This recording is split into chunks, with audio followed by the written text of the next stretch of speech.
Thank you. You remembered. Okay. I asked her to do it because I knew I would forget. So I'm Marissa Rhodes, and I am an ACLS Emerging Voices postdoc fellow, and I'm sort of stationed in Shippers at ASU. I've mostly been working on Journal of the Plague Year, but starting next spring, I'm going to be teaching some classes, and I wanted to do this podcasting workshop as a bit of a preview, and maybe to kind of promote my History in the Wild class that I'll be teaching next spring. And yeah, I don't know, give you all sort of a taste for what my podcasting life is like.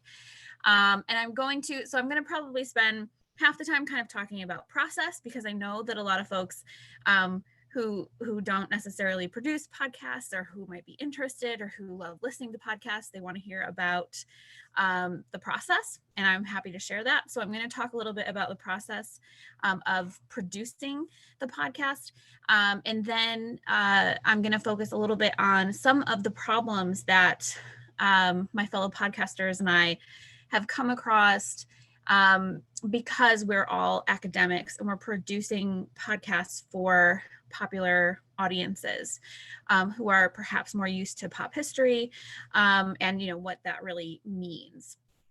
And then, I want it to be relatively low-key and informal, so feel free to ask questions. I will try to address them as they come along, but I'm leaving a bunch of time at the end for us all to chat. All right, so here we go. So I'm going to minimize this thing. Can everyone see everything okay? Thumbs up, yes, okay. Okay, cool. So I'm part of a podcast called Dig, a history podcast, and we have 4 producers. There's Elizabeth Garner-Mazurek, who's on the left here, who is a professor at SUNY Stony Brook, SUNY Brockport. I don't know why, I guess I get the SUNYs mixed up sometimes. So SUNY Brockport. Then there's me, then I'm here at ASU. Sarah Hanley-Cousins, who is a professor at the University at Buffalo, and Averill Earls, who is a professor at Mercyhurst University in Erie, Pennsylvania. We all met in graduate school as PhD students at the University at Buffalo. We started an initial project that was called History Buffs, that we thought was very we thought it was very punny, because we were all from Buffalo, and so we call ourselves History Buffs. But we kind of dissolved that project after a couple years, primarily because there was 7 of us as producers, and it was kind of getting unwieldy. Not everybody was really as interested in participating as they had been. Some people were moving out of state. So we did 3 years ago a big rebrand and relaunch as Dig, a history podcast, and we decided to kind of capitalize on some of our most popular episodes, which were on doing sort of historical topics that were interesting to feminists. So we've kind of rebranded ourselves as like a feminist history podcast. Our first series, the way that our podcast works is that we have 6 series per year, and each series has 4 episodes that are loosely tied around a theme. And then each of the 4 of us chooses what we want our episode to be about, but it has to just be kind of generally related to the theme. We have 2 Americanists and 2 Europeanists, but as some of you who are historians know, if you don't do American history, then you basically do all the rest of the world when you're teaching in the United States. So the other Europeanists and we do European history, but we also do global history.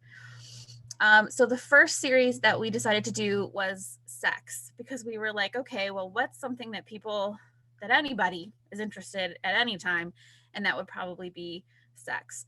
So this is an example. This is our most popular first episode that was about Puritan sex.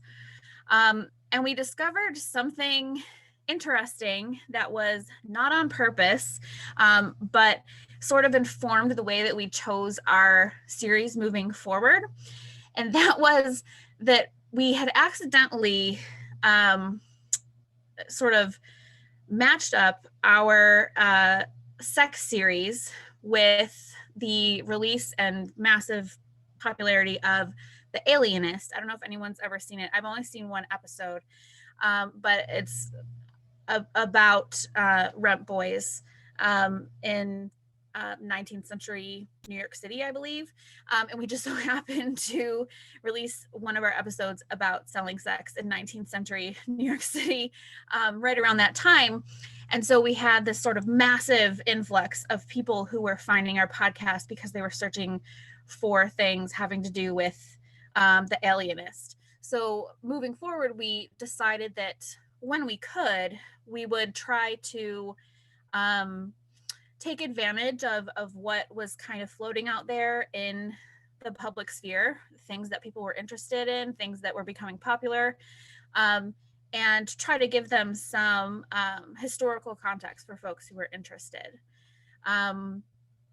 This is just a list of some of the search terms that have brought people to our blog, and some of them are interesting. Puritans, incest, was one of the ones that was a few more.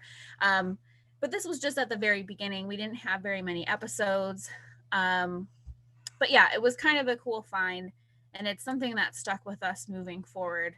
But when it comes to what kind of history we do, we, are sort of all over the map on purpose. So generally, we all focus on the history of women, the history of medicine, and the history of science. So we do have a lot of history of medicine, history of science, history of the body.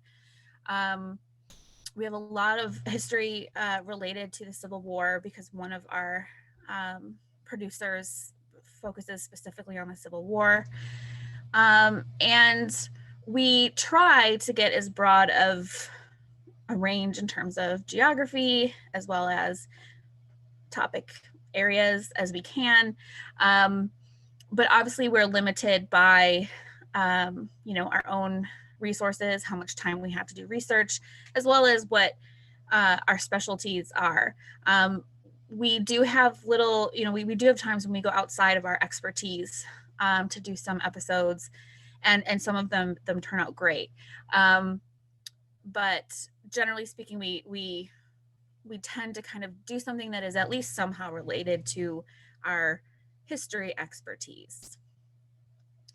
So I had one question ahead of time, I think, from Lynn Rabisi, who asked about equipment. Well, for the last few years, we generally recorded together in one room, standing. Our benevolent dictator, as we call her, Avril Earls, who's kind of the original founder of the podcast, wouldn't let us sit. So we were always upset because we would stand for 4 hours at a time recording episodes. But initially we just used a microphone called the Blue Yeti, and we turned the gain all the way down, which kind of helps with some background noise.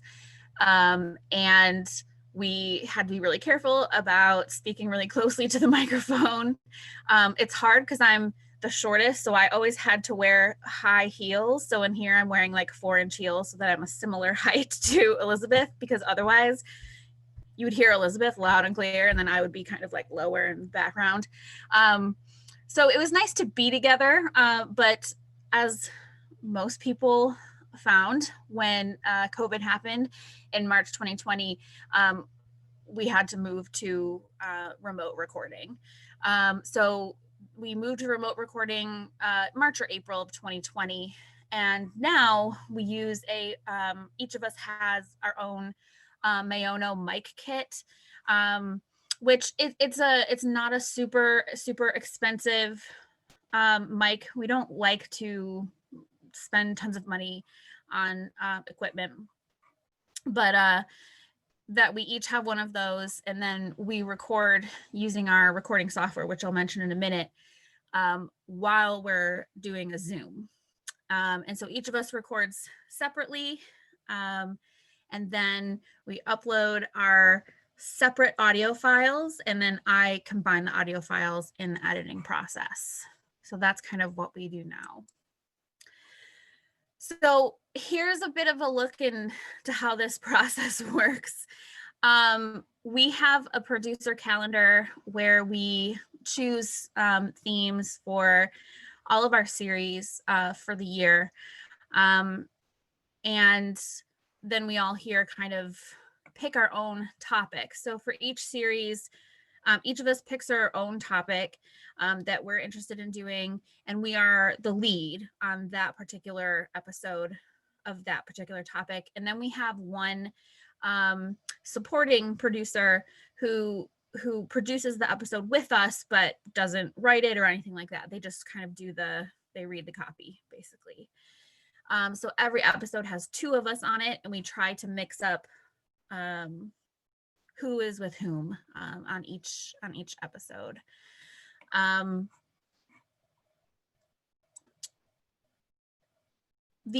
far the hardest and most time-consuming part of producing a podcast like ours that is a researched narrative podcast is the research and writing. So generally, we use 3 to 5 monographs or 5 to 10 peer-reviewed articles or some combination thereof to do our research. And we generally stick to academic sources.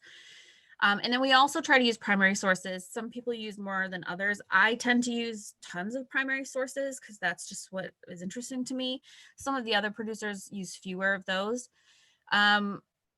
But it is no small feat, right? It takes quite a while. And that's one of the reasons why we only have 6 series per year. So basically we're kind of only doing this research process every 2 months. And what we do is we do all of our reading, and then we write the copy, or you can call it a script, whatever. And the shortest copy we've ever done has been 8 pages, single spaced. The longest copy we've ever done is 18 or 19 pages single spaced. Those tend to be mine because I'm not one for brevity. So typically they're almost always around 13 to 15 pages single spaced when we're done with them. So it's quite a lot of writing. And I have to say that I think I've become a better and faster writer because I've had to write so much since I started the podcast. An 8-page single space copy will generally yield like a 35-minute episode or so. 18 pages is normally more like an hour and a half, sometimes close to 2 hours. So Dr. Cole says, how do you go from writing history papers to figuring out how to write a script? That's a good question. It takes practice, and some of us were better at it than others. I'm a very analytical historian, and I think that's what's interesting about history. But I had to work really hard at creating a kind of narrative voice for my copy. It wasn't something that came naturally at all. And I had to listen to a lot of podcasts by people who were really good storytellers in order to kind of figure out how to overcome that part of me that wants to be very, very analytical. And so I think I have found a balance in that. Sarah Henley Cousins is a totally different person. She actually planned on being an author long before she planned on being a historian. So she has a book called Bodies in Blue that's about history of the body during the Civil War. And it's a very, well-selling monograph because it's written almost as if it's a popular history book. Folks who normally just read pop history love her books because she's just very, very good at telling stories. So for her, That part was easy peasy. And for the rest of us, maybe not so much. One of us, Elizabeth, still claims that she really struggles with that. I think she's a little hard on herself, and that's not necessarily true, but it's a work in progress. So I wanted to show you all what our copy looks like. And I hope that this will let me open this. It might just take a second. We have a Google Drive that we use for all this stuff. So this is my copy for an episode that I did about recogimiento, which is a sort of idea of enclosure of women in colonial Latin America. And so basically, yeah, it looks like a script because we decide who's going to say what. Generally, I write out the whole thing, and only after it's pretty complete do I go through and decide who is going to talk when. And we try to go back and forth so people don't get too sick of one voice or another. And I have to say that I more recently started putting pronunciation guides in there because some of us are better at pronouncing non-English words than others, and it could sometimes get out of hand. But here's, what my sources looked like for that particular episode. That's kind of a good example. So we try to make every episode really rigorous in terms of research, but then also accessible on the other end.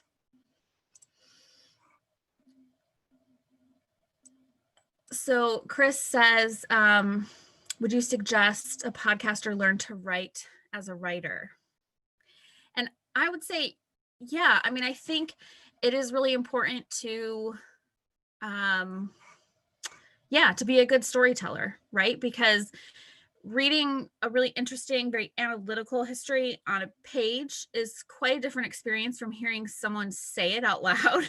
And as soon as someone is saying it out loud, they can have a great speaking voice, but it can still be so boring. So yeah, I think it's pretty important. And Crystal asked, do I read the sources out loud at the end? We do not. We just direct everybody to the show notes, which I'll talk about in a minute. We have full transcripts as well as show notes for every episode that are embedded into the blog. So we direct people there. All right, so sorry, I'm trying to move this thing out of the way. And there we go. Okay. So the next part of production is recording. So we actually use Hindenburg, which was really expensive for us to invest in the beginning in terms of the license that we bought. We did it because we did like a trial with Hindenburg, and we found that the recording sounded so much better than it sounded with Audacity, which we used before, which is just free open access. So this was the first thing that we actually invested in. And we invested all of our own money up front because, I don't know, there's not much money in history podcasting, believe it or not. So we kind of, bought this all on our own. But it really is a great software. You can see here that this is an instance of when we recorded remotely. So Elizabeth and I were on an episode together, and this on the top was her audio reel, and then on the bottom was mine. And so I have to combine them, but I have to edit them because sometimes when I was talking, she sneezed or whatever, vice versa. You can't just kind of smash them together and hope for the best. I'm a super meticulous editor. And, so sometimes it can take me a long time. So now each initial edit, just like putting the episode together, adding the intro music, doing the bloopers, which we always have at the end, takes 2 to 5 hours, depending on the length. It used to take me like 8 to 12 hours when I wasn't quite as good with the software. So huge learning curve, for sure. And something to sort of keep in mind for folks who are looking to podcast themselves. And then after we do that initial edit and we get it kind of as good as we can, we upload it to our shared drive, and each draft gets 2 listens. So 2 of the other people have to listen to it. And they give timestamps for any blips or bloops or even more problematic things like, hey, you didn't explain this well enough, or you used the wrong name for this certain historian or whatever. And then we do a second round of editing. Sometimes we've had to do a third or fourth round of editing. This is our episode draft drive folder, and we had one recently where the audio quality was not good, and so we had to do a ton of different drafts and listens and things. So sometimes it can be a little laborious. The next part of production after we edit and we actually have the episode going is blog post prep. So each episode gets its own blog post. We have teasers, which are usually one of the paragraphs from the copy that's kind of like a preview, like, hey, this is what this is about. We have to find public domain images. We have to write captions for them. We have to write alt text for them. And we also insert the copy that I showed you in the Google Drive into the blog post, and sometimes make some small changes to it that kind of turn it from being copy or a script into a transcript. And then we also have all the sources at the end of each blog post. So Sarah and Elizabeth are in charge of prepping the blog posts, while Avril and I do all of the audio editing. It's kind of a good split in terms of labor. The sort of kind of final part of production is uploading the episode to our various feeds. We use Megaphone. Megaphone is a super expensive hosting platform, and we don't pay for it ourselves. We actually joined a independent consortium of other podcasters. It's called Recorded History. We call it a network, but it's very it's not quite a network. We still own all of our own podcast episodes, all of our own materials. It's really more of a consortium. And we decided to do it because one of the benefits was that they were going to have us use Megaphone, which is just a really top-notch podcast hosting platform. Before we used Megaphone, we used Podbean, which is not horrible. It's fine. It's one of the other primary podcast hosting tools, but it's not as great as Megaphone. So we upload the audio to Megaphone, and that pushes it out to iTunes, Stitcher, most of your primary podcast catchers. I feel like people are calling them podcast catchers now. And we also have to do a few other things. We have to embed the audio into our WordPress, into the blog post. So the audio is embedded there. We have to upload an ad-free version to Patreon and to Himalaya, which are two platforms where we have people who can actually kind of subscribe and pay a certain amount of money, $1, $5 a month. And then they get the ad-free episodes. And then we also upload the audio to YouTube as well. And then lastly, we have to upload to the our Google Drive archive, which is, I don't know why this makes me click on it twice each time. Which is not wanting me, it's not wanting to let me, but basically it's just a Google Drive folder that has every single episode that we've ever produced in its final form. and they're all sort of dated and organized. And we have that as a fail-safe against, I don't know, anything that could happen. We also all have our own personal drop boxes and stuff like that where we back everything up because I'm paranoid that something horrible will happen. So that's kind of how the podcast gets produced. But I wanted to mention a few things before I move on to the more sort of public history or pop history side of things. I wanted to talk a little bit about pedagogy because this is something that a lot of people don't realize. But we often use the podcast ourselves to teach in our classes. I haven't been lucky enough to be able to teach many classes that are about the same things that I podcast about.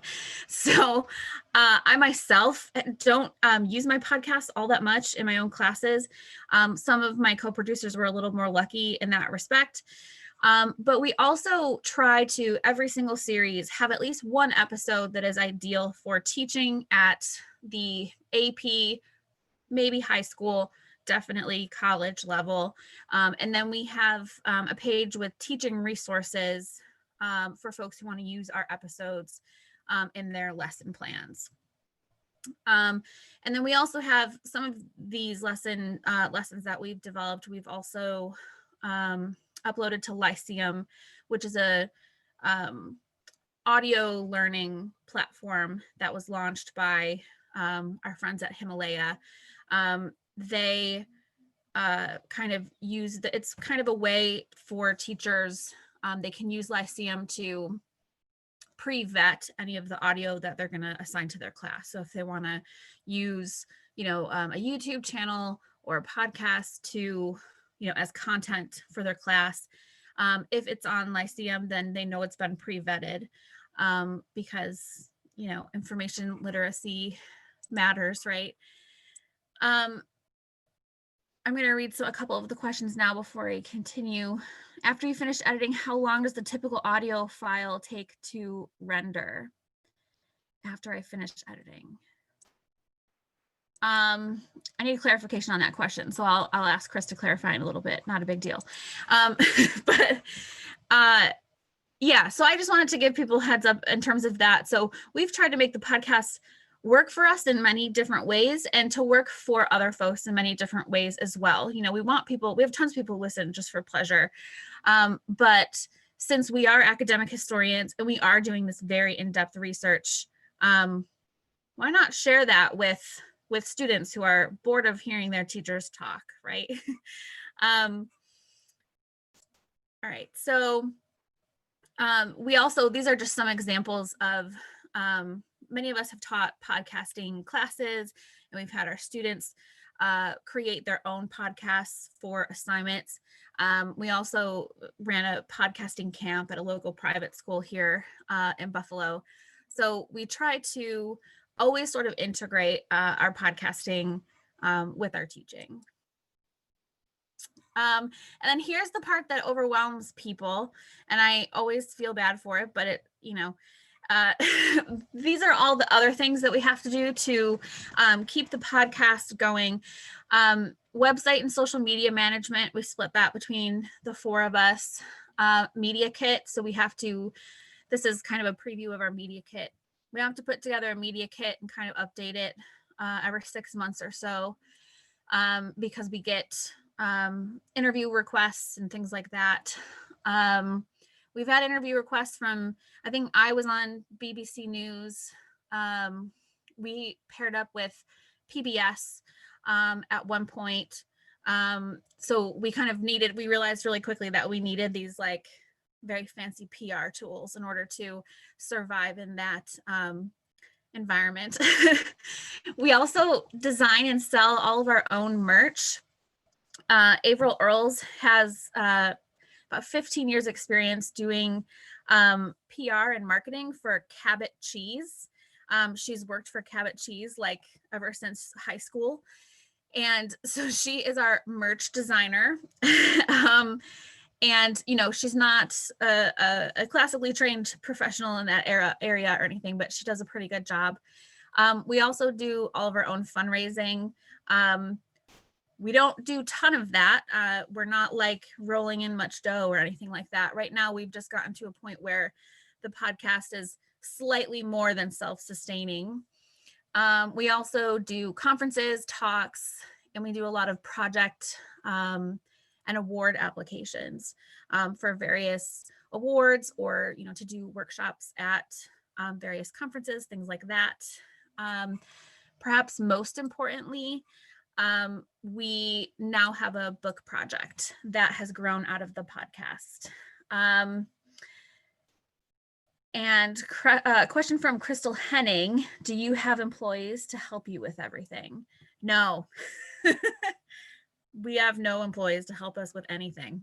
So we do this all ourselves, and it's a huge investment of time, but I do have to say that having 4 of us and splitting up the work depending on our skills and availability really helps, and it has gotten better over time that we've been able to kind of manage all of these various things.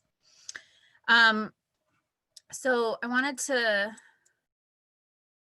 sorry, I'm having trouble advancing the slide for some reason. It's just slow, I think. So I mentioned a book project. We were approached by Michael McGandy at Cornell University Press in 2017. He was a listener, and he wanted us to kind of help usher in Cornell University Press's new trade press imprint, Three Hills.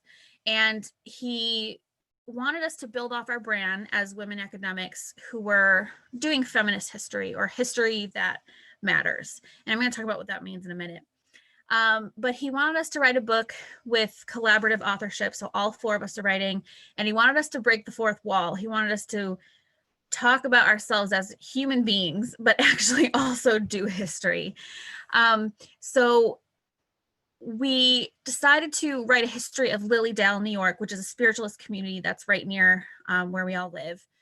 And he wanted us to use a feminist lens, and he wanted us to combine academic history and the popular interests of just locals around here and local history, and folks who are just interested in sort of history in general. And we've realized that we're really kind of creating a new genre here. So we have like biographical elements that are embedded into this book. And it's kind of layered with the same kind of rigorous academic research that we do for the podcast, but also some really important kind of local history, regional heritage elements. Right now, we have a book proposal that's been accepted, and it's already been read by readers, some who are popular historians, some who are academic historians, and it's been recommended for publication. So we just have to finish negotiating our contract and get the manuscript out there, and then we'll have it. But it's really interesting to me that we're trying to sort of pioneer this new genre. And it was really difficult to write the proposal and answer the question of what kind of book is this? So I'm going to talk a little bit about, actually, let me see if I have any questions before I move on. Whoops. Okay. So here's where things get sort of interesting. So we have found over the years, especially once we rebranded as a feminist history podcast, that there are, sorry, my computer muted me by accident, that there were some challenges that we were facing specifically because of our approach to the podcast. And I think that's probably true for any history podcast. But I think it's especially true for a feminist history podcast that's produced by 4 women in a genre that is dominated by men, the genre meaning history podcasts. And so there are some things that we have learned and that we've had to wrestle with in terms of what our relationship is to the public. So I wanted to share some of those with you. So one of the struggles that we encountered is balancing rigor and accessibility, right? We're academics. We want to be rigorous, but we also don't want to be boring, right? So we try to let our personalities shine through into podcast episodes. And some people don't like that. Some people want a kind of dry reading of history, right? A recounting of the facts, as it were. So I included some of the comments that we get. I don't plan on you reading every word of these. I underlined some of the important parts in case you wanted to. But I found that it's difficult to claim some kind of authority as an academic historian, but also to be able to be a human and make mistakes. It's really hard for people to understand that you can do both. So we do often get comments about if we mispronounce words or something, and we giggle about it, and people saying it's kind of sloppy or whatever. So we kind of came to, but we also didn't want to lose some of that, the personality that kind of shined through in some of those moments. So we sort of compromised with that, and we moved a lot of that kind of stuff to our blooper reel at the end. And some people claim it's their favorite part of the podcast, which I don't know what that means, but it allowed us to kind of, to keep it, but also to please some of the folks who felt like any kind of tangent was disruptive. We get a lot of comments like telling us to like stop going off on tangents. For us and for a lot of historians, I think tangents are like some of the most interesting parts of a podcast, right? Relating it to your own personal life or to another part of history that you know about, or going down some like silly rabbit hole that you've never imagined. We've all done that, right? We've all been pulled into like a Wikipedia hole before, because of something that we just pursue that's really interesting. So sometimes we kind of let loose and do that, and some people hate that. So we had to decide, well, do we care what these people think? And then we also have people who think, yeah, that we're not serious enough, I guess. So we have one here from someone named Jerry Peach, who said, ladies, lighthearted banter about a subject this grim is unsuitable. Not the tenor to this subject that should be taken. Couldn't listen. I'm not sure what episode that was about. I would imagine it was about, something very serious, like rape or slavery or something. So in those episodes, we really have to be really careful that people aren't kind of reading our injection of personality as us just being flippant about a very serious topic, right? So it takes some balance. I think I have a question, so I wanted to see. Ooh, a few questions. Love the bloopers. Okay.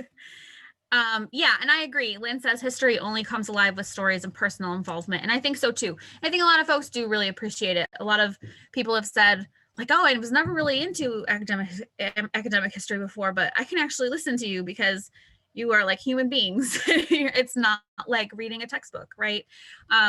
So yeah, not everyone's gonna love you. It is what it is, but we try to take people's complaints or advice or constructive criticism seriously and try to sort of reevaluate whatever practice we have.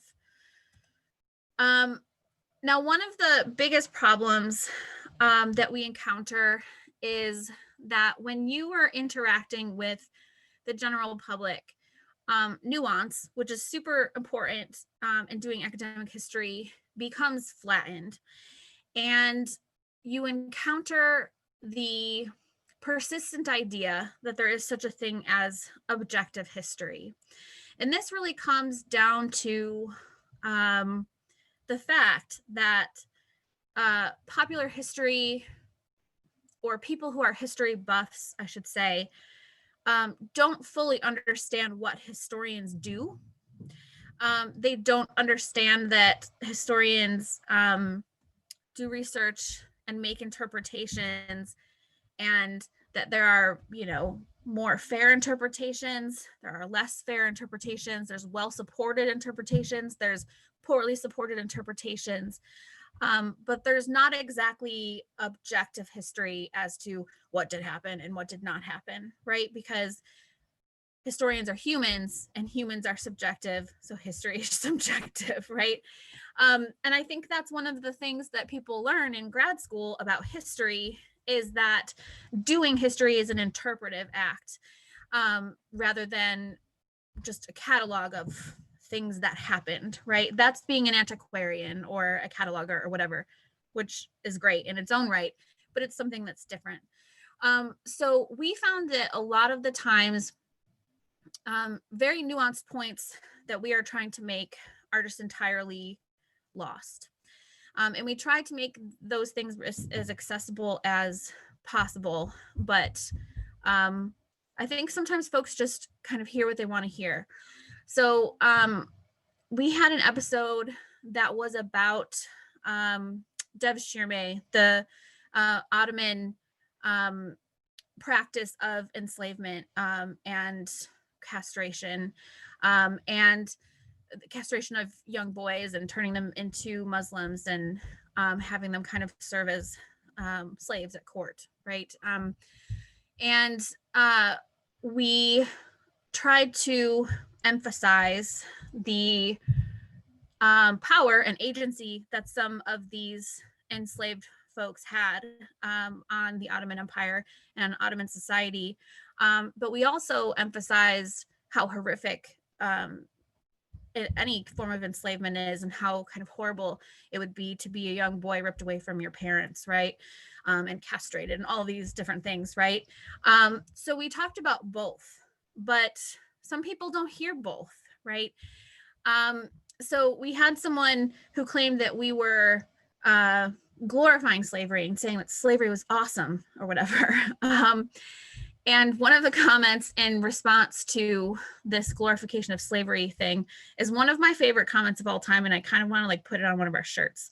So this guy says, "These women suffer from a religious indoctrination called intersectional feminism, where they arrogantly place this mind virus as the lens through which they examine the present and the past both.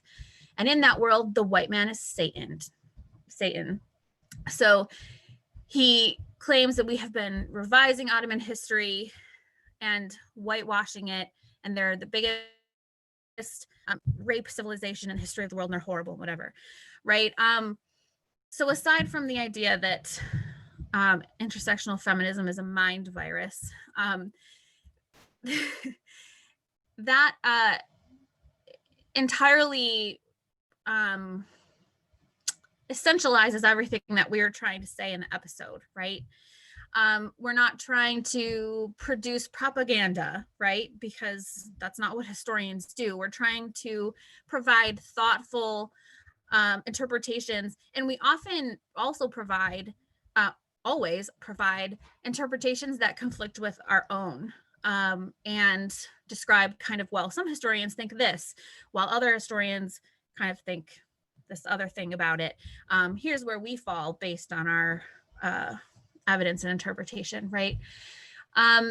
But sometimes folks just that doesn't land. And I think a lot of it just comes from not understanding what historians actually do. We also get Facebook messages from people kind of, I don't know, explaining to us what we should be doing as historians. This guy says, "But to the point, solid history attempts to present objective analysis of facts." This person was particularly upset that we I don't know, criticized Trump for something. I think it was in an immigration episode about braceros, I think. And he was, so this person was upset that we criticized Donald Trump's campaign or something. And I think, so we said for more than a year, Donald Trump has harped on white nostalgia. And we've talked about the idea of white nostalgia. This guy was mad that we didn't like Donald Trump, right? And said that we're not quality historians because use such adjectives about Donald Trump, I guess. I don't know, I'm not going to say that we don't take criticisms like that seriously, but it does make us think about the ethics of scholar activism, which I'll talk a little bit more about in a minute. We also, I don't know. I'll talk about that in 1 minute because I have some other kind of good examples, and I don't want to harp on those particular examples. I'm going to take a look at the chat. Yeah.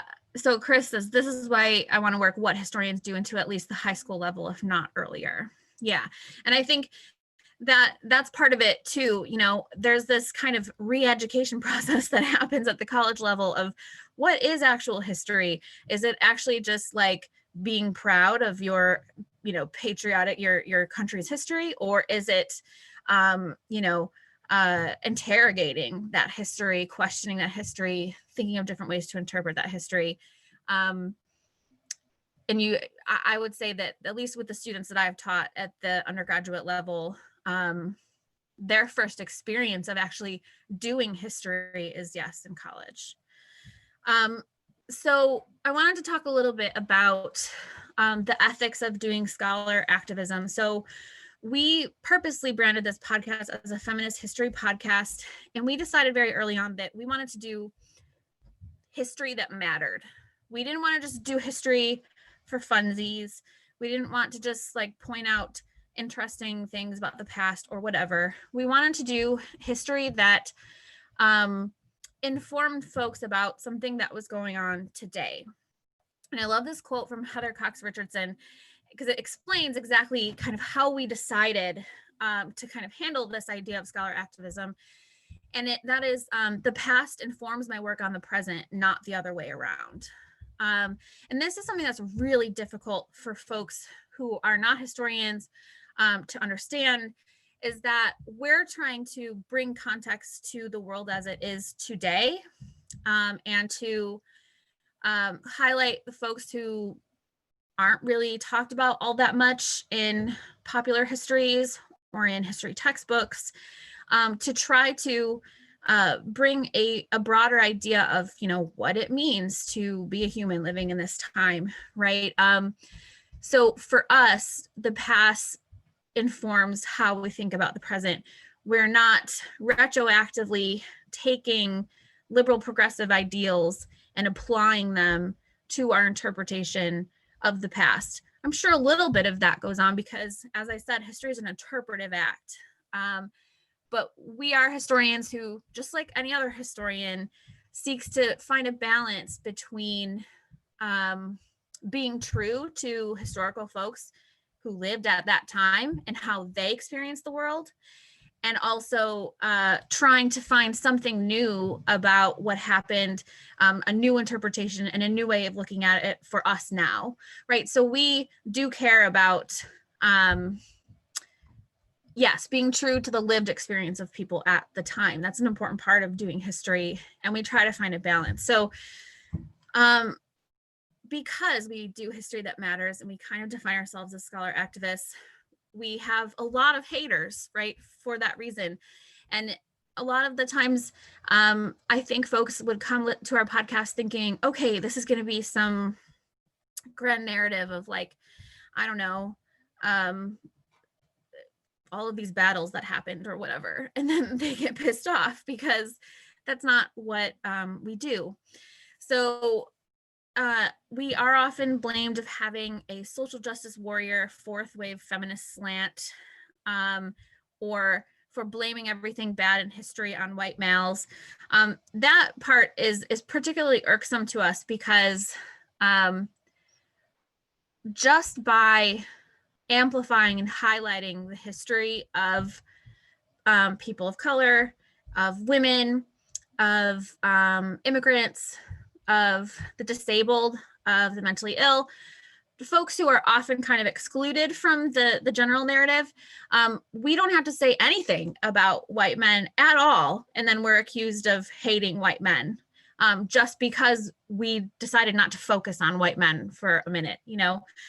So that kind of happens a lot. It's to be expected. This person was actually really nice, and we didn't know what to think about it. He had a good review, but he said that there are times when the girl power fist tends to be raised a bit too fervently. And to be fair, they usually give a, this will sound feminist warning, so at least they're aware of it. I don't know if I've ever said that, if I've ever said, this is going to sound feminist, guys, because I hope most of the things that come out of my mouth sound feminist, but, you know, it's just, it's a thing. It's one of the things you're going to face when you want to do history that informs the present, right? And then we have a lot of people who just tell us like, oh man, like I would love your podcast if you know, left out the politics and the feminism, right? Like this person here. But like the politics and the feminism is one of the most important parts of what we do. So we're not going to leave that out. So they can go listen to a different podcast. I think I had a couple questions in the chat that I wanted to check. Let's see. Do we respond to these critical messages? That's an excellent question. So I'm a very combative person, and the others are a lot more passive aggressive. I'm just aggressive. So I've actually not allowed myself to interact with folks who levy criticisms like these. Sometimes they're just in reviews, so fine, whatever. They're making a review. But other times they email us or Facebook message us or whatever. I do not engage because I will argue anything to the death. And that's not really like what we're here to do, right? So I let the passive aggressive podcasters, the other three, deal with it. And they usually just say something like, sorry, it's not for you. Thanks for listening, or something like that. Which I think is probably even more infuriating to these folks than if I would have taken them on and argued with them about it. But yeah, I don't have the kind of personality where I should be engaging with critics. Crystal Henning says, how do you remain professional when these comments hit hard at home when men try to mansplain your career to you? All right, well, get ready, Crystal, because I have some good things to show you in one sec that will answer that question. So really quickly before I answer Crystal's question, though, I do want to explain that, you know, when you're doing history that matter, the stakes are high, right? And they're getting higher every day, especially in this very, very polarized political climate that we have right now in the United States. So we do have some people who harass us. So our favorite is this guy. His name is actually History Liker. So he doesn't love history, but he likes it. And so he comes and he listens to all of our episodes about slavery, which just must be an interest of his. He listens to every single one and comes back and then edits his review again and again and again. And he keeps listening and he keeps saying that we're horrible, and he keeps listening again and again. So he especially, you know, so he says he is tired of listening to podcasts where the hosts are constantly trying to make me as a white man feel guilty. He also, one of his things that he was responding to was we did an episode about incarceration, and we talked about wrongfully incarcerated folks who ended up committing suicide or being executed or spending their entire lives in prison or whatever. And we talked about the history of various different prison models. And so he was angry that we empathized with those folks, but we didn't empathize with slaveholders. So this is what he's talking about when he says that we have sympathy for rapists and murderers in prison, even though most of the people we're talking about were innocent or had been accused of stealing a backpack, like some, you know, right? So I think a lot of the interpretation that's going on when these folks are listening is something that's kind of going on within themselves. And that's kind of when we know that there's probably nothing that we could have said that would have pleased them. He is mad that numerous times we've demeaned the slaveholding plantation owners of the American South. And we're basically proud of a Black woman who owned slaves. So we did an episode about, I think it was a Nigerian woman king who actually owned slaves in Nigeria. And the interesting part about that episode was that it was tempting to kind of think of her as someone who might be trans, but we said that's not really fair, that category didn't really exist at the time, and she wouldn't have thought of herself that way. We also thought it was interesting that, yes, she owned slaves herself, right? And how horrific the institution of slavery is, but also how her owning slaves as a woman and as a woman king was kind of interesting when most slave owners in her area were men. So we were sort of talking about how she didn't conform to these gender roles, right? And so he claims that we praised her for owning slaves, right? So, you know, there's no other way that we could have been more nuanced about that and talked about all these interesting points that wouldn't have, you know, pissed this person off. My favorite part of one of his most recent tirades was, he says, remember, these women are being paid by the taxpayers to push this liberal social justice warrior agenda. And we were all like, we don't see any of that money, but okay, we don't know what taxpayers are paying us. I think he means because one of us works at a state school, I guess. Yes, and a lot of people being pissed off because of apologizing, you know, they want to be apologists for slave owners, things like that.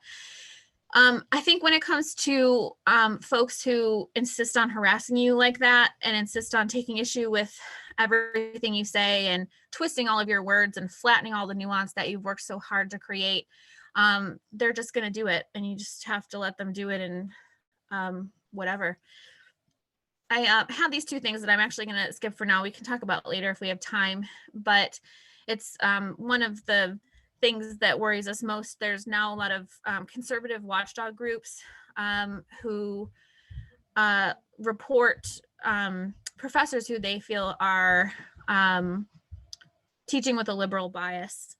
And we have some friends who have been put on these various lists and blacklisted and harassed and received death threats and all kinds of things.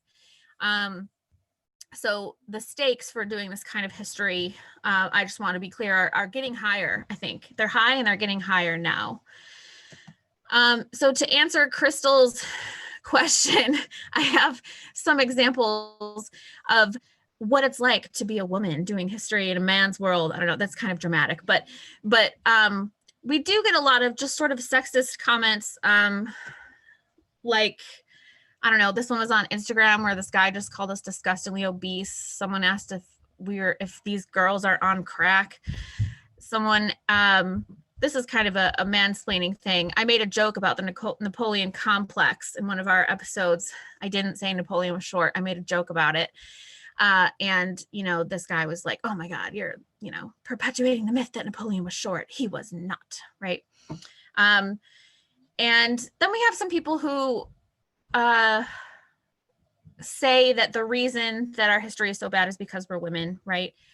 This guy says he's quite disappointed indeed, not surprisingly given the makeup of the producers of this podcast. The show's light on history and heavy on ideology from the left. And keep in mind that all four of us have history PhDs. So we've spent a decade each working on this. And then more to Crystal's point is a lot of sort of mansplaining. We get a lot of emails from folks that mean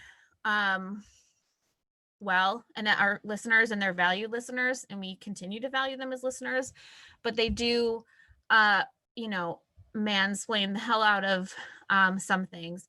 And, you know, perhaps maybe we're just sensitive to this issue, and any person who tried to explain something to us, we might feel weird. I don't know. I don't. I really like when people point out if there's a mistake or something in my episode, because I don't want to make a mistake and not know about it, right? So I quite like that. But there are times where we receive like long emails about, you know, the intricacies of British coinage, for example, of the top one. And, you know, the second one down here was one of my favorites. It's cool that you pronounced Gamut correctly. I don't know how to pronounce it, so, and I wasn't on the episode, so he wasn't talking to me. I assume it's not easy to understand the umlaut's function. Some of the other words, though, Volk sounds like a distant cousin of Spock, and you use it constantly. You know, we get a lot of stuff like that are just sort of, I don't know, annoying. But I think that's just what it's like to be on the internet in general. I think much more upsetting to us are the sort of harassments about us, like, I don't know, being ugly or like talking about our looks or like things like that. Not that we like believe them or are upset by them or whatever. It's more just like, why do people feel the need to even bring any of that into this? Like, we're intellectuals who are trying to engage with people and, you know, have our personalities kind of shine through. Like, why does any of that matter? It can be a little upsetting seeing, you know, just kind of how shallow the internet can be. But I think that's the internet for you. So we actually, one of us, Elizabeth, she is in charge, because Elizabeth has a heart of ice. She's in charge of going through our YouTube comments, because those are usually the worst. She goes through the YouTube comments and deletes the disgusting, mean ones. And we're very thankful to her for that. She holds all of that disgusting meanness inside of her and doesn't let us affect us. And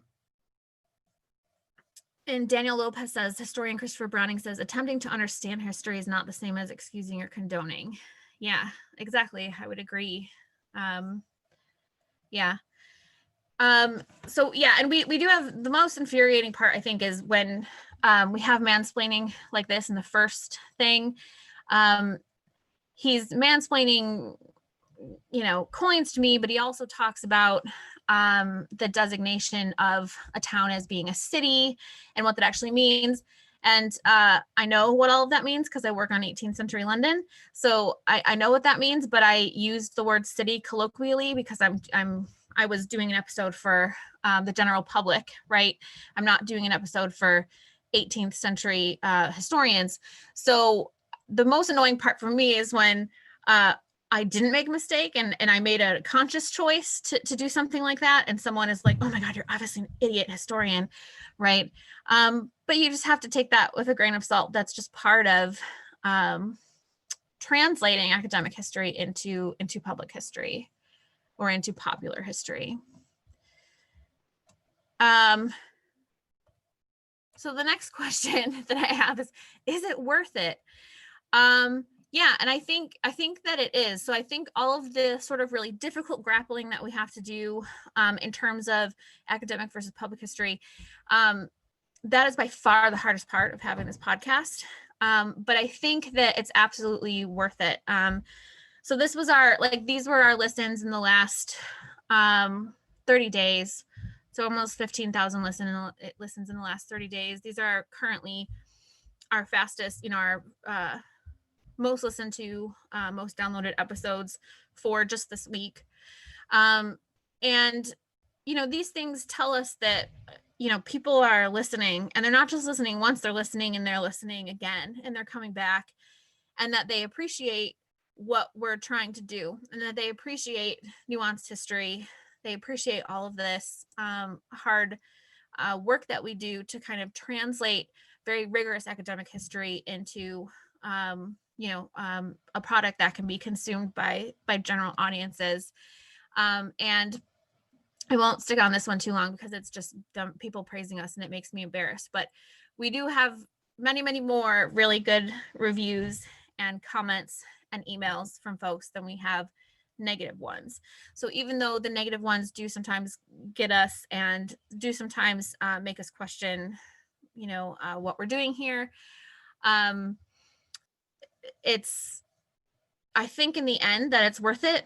We had one person email me about an episode I did on the Haitian Revolution, and she was explaining that her kids were biracial, and her husband was, I think she was saying he was Dominican, but either way, she was white, and she found out that her ancestors owned slaves in the not too distant past in the Caribbean. And we talked a lot about the legacy of slavery in the Caribbean in that Haitian episode. And she emailed us and thanked us because she said she'd been kind of grappling with how to talk about this with her kids, who had kind of started asking about genealogy and things like that, and how to explain to her kids that their ancestors were, they had both enslaved ancestors as well as ancestors who were slave owners. And she said that listening to our episode really helped her to contextualize the historical part of it. And she said it kind of helped her to sort of think about how to talk about this with her kids. So we get things like that a lot, which is really satisfying to know that we have a real impact on people's like actual lives. So lastly, I wanted to just, plug my History in the Wild class. There's a few more spots left in it, and we're going to talk about, it's going to focus around podcasting, but we're also going to talk about the ethics of scholar-activism and translating academic to popular history, as well as just the nuts and bolts of podcasting. So a lot of really similar stuff to what I talked to you about today. And I want to take more questions. So I have, it's cool with everyone else, I think I'm going to stop sharing. And I have a question from Chris Jones. I wonder how you think about the length of the podcast and how that structures the competing goals of providing in-depth information and nuance while also keeping people engaged and listening all the way through. Any reflections? So the way that we deal with this is that we capitalize on our own styles. So there's 4 of us, and each of us has our own different styles, and we try to kind of honor those preferences and abilities in each of us. So some of us do shorter episodes that are very nuts and bolts, very kind of good to use for like a high school student or something, and that are kind of short and engaging at the end, right? And then we also have people like me who could talk about things forever, and I write a super long episode, and I get into all of the details and take everybody on this winding wild ride, and I do that. There are probably some people who don't like to listen to my episodes for that reason, or who don't like to listen to the whole thing, but that's fine. There's also people who are really pissed off if any podcast episode is fewer than 30 minutes or something. So we have found that there really is a market out there for all different lengths of podcast. There are 4-hour long epic narrative podcasts that folks listen to in the millions, right? And then there are also little tiny 15-minute dipping in and out of history episodes that folks listen to a lot too. So we generally try to just leverage our own personal strengths when it comes to that, and we don't try to control it too much. And then there's a question from Chris Twing. Is podcasting like other entrepreneurial ventures? You expect not to make money in the beginning, but will later, or does money not just come into this at all? That's a hard question. I think if I was a true crime podcaster, I would start not making money and expect to make money at some point. But history podcasting is an entirely different world. There's very, very few history podcasters who make money. I would say you can count them on one hand. So I think going into it, we never expected to make money. And we thought that if the podcast might help one of us land a job or something, maybe through grant funding, or eventually at some point kind of hooking up with a bigger digital humanities project or something like that, then this would all be worth it in terms of money. But no, we did not expect to make any money, and our main goal was just to be self-sustaining. So we have some time left. If anybody has any questions that they want to ask, you can ask on camera, and we can just chat or whatever. Was it your idea to do a podcast, or did like the girls be like, hey, you want to join us? I was actually one of the last. So we started initially with the History Buffs podcast, and there was 7 people, and they sent out an announcement on the listserv like, hey, anyone who's interested in doing this, get back to me. And I missed the email or just deleted it or whatever. I don't know. So I was actually the last to join that first podcast. But once I got into it, I was one of the biggest like producers in terms of content for that first project. And then there was a few other people who like never wrote their episodes on time and, didn't pull their weight in terms of social media and all that stuff. So it became clear that the 4 of us were the people who were most invested in this project. So I was there from the beginning. But no, it was not my idea. I would say it was mostly the idea of Avril Earls, and that's why we call her our benevolent dictator, and we just do what she says about most things. Awesome. So what are the top, Chris Jones says, what are the top 1 to 3 pieces of advice you'd give to new podcasters? Or alternatively, what are the biggest mistakes novice podcasters make that you could help them avoid? All right, so my first suggestion would be to not release anything on your feed until you have 3 to 4 solid episodes ready to go. We released, I think the first series, rather than releasing 1 episode per week for a month or whatever, which is what we normally do. We released 2 episodes right off the bat, and then we released a 3rd the very next week, and then a 4th the very next week. It's really important that you don't just like release 1 episode and then like a couple months later release another or whatever.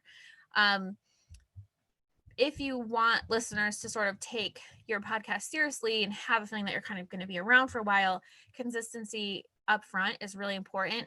And having a back catalog, even if it's just like a few podcast episodes, is really important, because most people, when they start listening to a podcast, they don't start listening to a podcast that just has 1 episode, right? They listen to, they find a podcast has some episodes, and they listen to a few of them, decide if they like it. So yes, I would say kind of front loading episodes to begin with is pretty important. Consistency is really important in letting your listeners know what your schedule is. Hey, we're a weekly podcast, we're a bi-weekly podcast, or we release 2 episodes per month or whatever, that kind of thing. So that folks are aware of what they can expect in terms of content production. And then I think lastly, it's important that whatever your schedule is, in terms of releasing, that you don't really go longer than 4 weeks without pushing an episode normally. I mean, you can maybe take a hiatus or whatever. People take hiatuses all the time. But the reason for that is because a lot of podcast catchers, as apparently they're called now, they stop. Like if you don't listen to a certain podcast for like 4 weeks, they unsubscribe you automatically, and then you have to ask to be subscribed again. So that's one of the just sort of logistical things, and it changes depending on what podcast feeds and platforms you have going, and that changes over time. Like iTunes changed their what they do in terms of that. I would also say so that's kind of like logistical advice. And I would say, yeah, I think that's really the most important part. I don't know, Chris, if you were expecting something more about like how to write or anything like that. I talked about that a little bit, about being good at telling stories and things like that. But that's something that comes with time. And I think that it's okay to learn as you go, and to get better as you go along. We do that as historians, right? We change as historians as time goes on. That's what historiography is. You should be able to change as you go along while you're doing public history or digital history as well. Chris says, what seems to be the average total time per episode? Do you mean to produce the episode or the duration of the episode?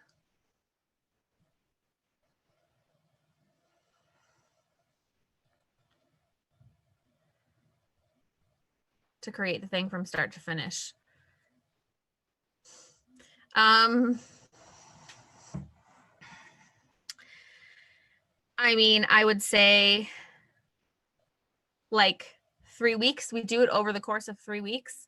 If I had to add up all the hours, I don't know what they would add up to.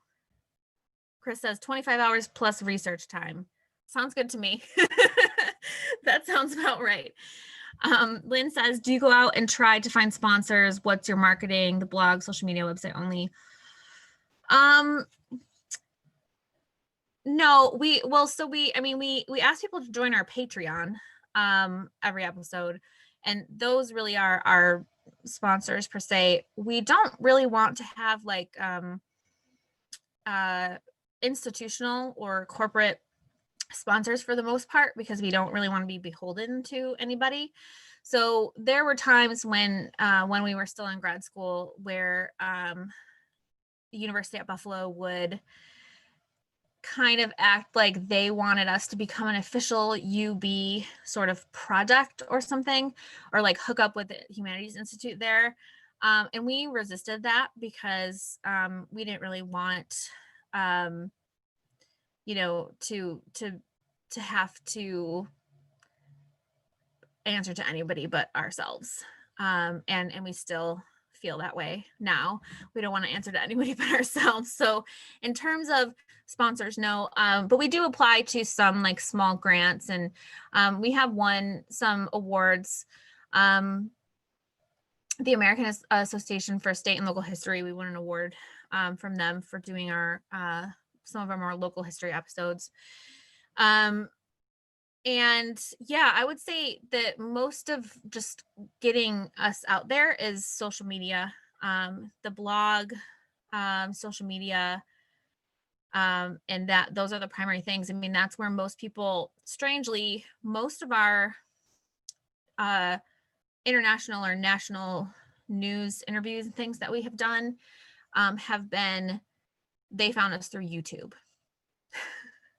So I don't know, take that for as what it is. It's that's kind of why we think it's important to be on as many platforms as possible, because it's just, and we also try to take advantage of all of our search engine optimization skills and everything. We care a lot about SEO and things like that. So when we're putting the blog post together, we are thinking about that as well, to try to make sure that we come up and when people search for certain things. That's also a reason why we like to kind of build around historical pop phenomenon that are happening. Sometimes there'll be a meme going around about some part of history or whatever, and then we'll share, oh, well, we did an episode about something that's, that the background behind this meme or whatever, and we'll share that. So you have to be very in tune with, I don't know, popular culture, what's going on with the kids these days, I guess, as we say sometimes. How do you apply for grants? So we generally just look for grants through public history organizations or digital history organizations, through the AHA, things like that. Primarily academic institutions who are offering grants for digital projects. And that's another reason why it's so important for us to integrate our pedagogy in our project as well, because it makes us eligible for a lot more of those kinds of grants and things. We don't have tons of time to apply to grants. I wish we could just have like an intern who could just grant write for us or something.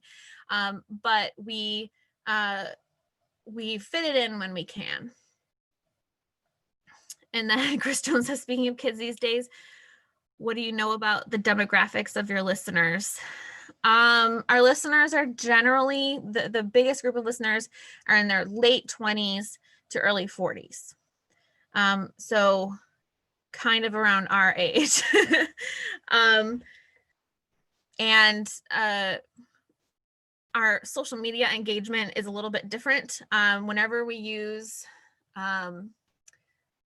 visuals, like whenever we use videos or audio clips or something in social media, the engagement is almost all like 12-year-olds to 20-year-olds or something. So I don't know. We don't know how many of them are actually come listen. I mean, I hope they don't listen to some of the episodes, if I'm honest. But so yeah, the social media engagement in terms of demographics is totally different from listenership. Sarah Henley Cousins, who whenever she answers this question, she's like, a lot of them are really old because like her mom and all of her mom's friends listen. So she just thinks that that's the normal demographic, but it's not really. It's late 20s, all the way up to early 40s. And you know, the biggest listenership is in the United States, but we have listeners in dozens of countries. I can't remember how many now, maybe probably over 100 countries at this point. And we have some very dedicated listeners from outside of the US as well. Mostly places where English is the first language for folks. So, which is understandable because English is our first language. So we tend to, or we do podcasts in English, right? So yeah, that's kind of what I can remember off the top of my head about our demographics. Does anyone else have any questions or comments? I'm happy to chat with anyone if anyone wants.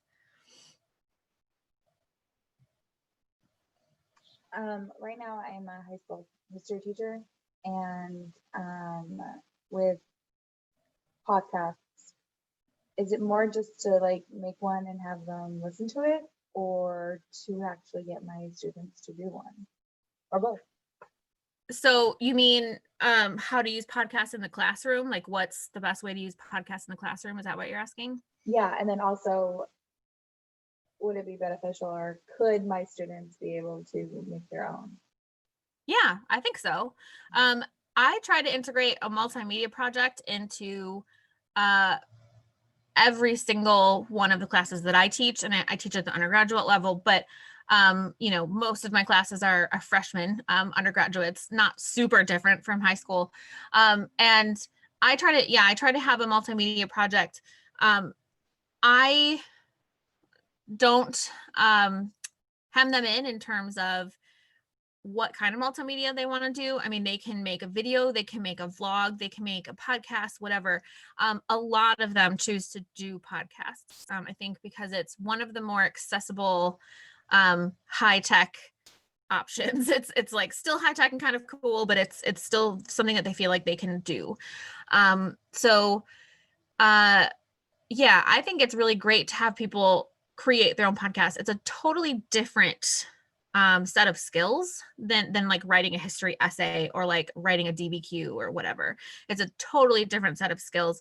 And so I think it makes students more aware that, you know, doing history is an actual thing. It's a genre. It's a skill that you can do. And so is, you know, creative writing. That's a different skill. It kind of makes them realize that there's a difference between all these different sort of soft skills. And I always try to hammer home how important it is for them in their history classes to do things that they can apply to their everyday lives, right? And I think that learning to do a podcast can apply to several different things in their everyday lives.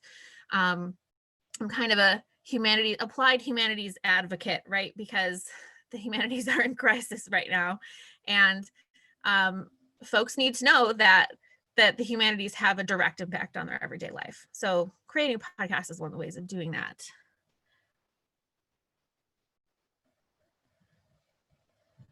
And Lynn Rabisi asked about Heather Cox Richardson, I think it was.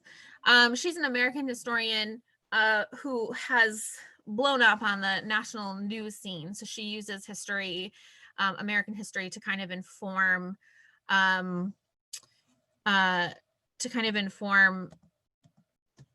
political news today. She's a political historian. I'm just going to type it in here. Do I recommend people starting a podcast or run away? So unlike grad school, when people are like, should I go to grad school? I'm like, no, don't do it. No, I don't really say that, but I want to. With podcasting, no, I say totally do it. I can't promise that you'll love it and that you'll keep doing it forever, right? But I say definitely do it.